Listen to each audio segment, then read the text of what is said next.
আসসালামু আলাইকুম বন্ধুরা, কেমন আছেন আপনারা? এখন তো ঠান্ডা চলে আসতেছে, আপনাদের মনে একটাই ভয়, জ্বর সর্দি কাশ হলে আপনারা কি খাবেন? টেনশনের কিছু নেই বন্ধুরা, আজকের ভিডিওতে আমি নিয়ে আসছি জ্বর সর্দি কাশ হলে কী ওষুধ খেতে হবে আপনাদের। অবশ্যই সম্পূর্ণ ভিডিওটি দেখবেন, লাইক কমেন্ট শেয়ার করবেন। আরও যদি কোনো অন্য সমস্যা থাকে অবশ্যই কমেন্টে জানাবেন, ইনশাআল্লাহ আপনাদেরকে সঠিক সমাধান দেওয়া হবে।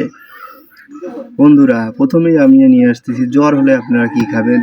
জ্বর হলে প্রধান ওষুধ হলো প্যারাসিটামল, যেটি শরীরের জন্য একান্ত প্রয়োজন। ছোটদের জন্য নাপা, বড়দের জন্য H+ এবং একবারে ছোট যারা শিশু বাচ্চা তাদের জন্য নাপা সিরাপ আছে। প্যারাসিটামল অনেক কোম্পানির অনেক রকম সিরাপ আছে, আপনারা সেটা প্রয়োগ করবেন, ইনশাআল্লাহ জ্বর ভালো হয়ে যাবে। তারপরে আপনাদের সর্দি যদি সাথে থাকে, সর্দির জন্য আপনারা টোফেন ট্যাবলেটটি খাবেন। ছোটো বাচ্চাদের জন্য টোফেন সিরাপ আছে। এবং সাথে যদি অতিরিক্ত পরিমাণ আপনাদের কাশ থাকে, সেক্ষেত্রে আপনারা স্কোয়ার কোম্পানির মিরাকপ ট্যাবলেটটি আছে, মিরাকপ সিরাপ আছে ছোটোদের জন্য, আপনারা অবশ্যই সেটি খাবেন, ইনশাআল্লাহ আপনাদের কাশ ভালো হয়ে যাবে। সাথে আপনাদের যদি খুশখুশি থাকে, খুশখুশি কাশ, গলায় অ্যালার্জি থাকে, সেক্ষেত্রে আপনারা ফেক্সোফেনাডিন গ্রুপের ফেক্সো ট্যাবলেটটি এবং ছোটোদের জন্য ফেক্সো সিরাপ আছে, আপনারা সিরাপটা খাবেন, ইনশাআল্লাহ আপনাদের খুশখুশি কাশটি ভালো হয়ে যাবে।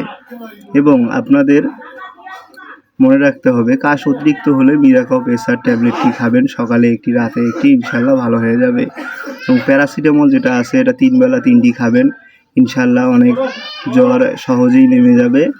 সাথে টোফেন ট্যাবলেটটি খাবেন সর্দি থাকলে, খুশখুশি কাশ থাকলে, ফেক্সোফেনাডিন গ্রুপের ফেক্সো। এবং সাথে যদি বুক জাম থাকে, সেক্ষেত্রে যাদের অ্যাজমা আছে তারা অবশ্যই মন্ডিলুকাস গ্রুপের মোনাসটা খাবেন, প্রতিদিন একটি করে, এটা আপনাদের একান্ত প্রয়োজন। বন্ধুরা, অবশ্যই আমার ভিডিওটি ভালো লাগলে লাইক কমেন্ট শেয়ার করবেন এবং অবশ্যই আমার পাশে থাকবেন। এবং আপনাদের যদি অন্য কোনো সমস্যা থাকে, মানে সাধারণ সমস্যা যেগুলো আছে সেগুলো আপনারা কমেন্ট করে জানাবেন, ইনশাআল্লাহ আমি আপনাদের সঠিক সমাধান দেওয়ার চেষ্টা করব। বন্ধুরা, অবশ্যই সাথে গ্যাসের ট্যাবলেট খাবেন, তাহলে আপনাদের আর গ্যাসের সমস্যা হবে না। সবাই ভালো থাকবেন বন্ধুরা, সুস্থ থাকবেন। অবশ্যই আমার ভিডিওটি ভালো লাগলে লাইক কমেন্ট শেয়ার করে দিবেন এবং চ্যানেলটি অবশ্যই